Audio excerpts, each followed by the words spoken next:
সবাইকে শুভ সন্ধ্যা।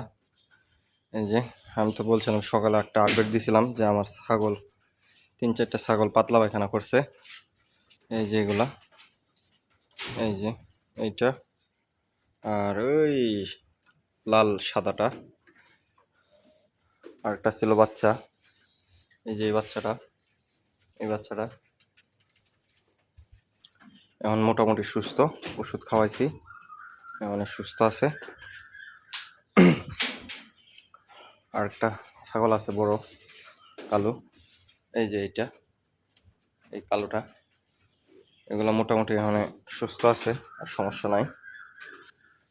তবে এই দুইটারে নিয়ে যখন রিক্সে ছিলাম কালকে, এগুলার রাত্রে আবার গোসল করাই দিছি, কারণ গোসল না করাইলে দেখা গেছে যে ওই ওরার পায়খানা অন্যান্য ছাগল যদি পাড়া দেয় কিংবা শরীরে লাগে, তাহলে অন্যান্য ছাগল আবার অসুস্থ হবে। এর জন্য করা হয়েছিল, গোসল করানো হয়েছিল। তারপরে অনেক ঠান্ডা লেগে গেছিল, কাশি এবং নাক দিয়া অনেক ময়লা বেরোয়েছিল, এজন্য খুব রিক্স হয়ে গেছিল। তো সবাইকে ধন্যবাদ।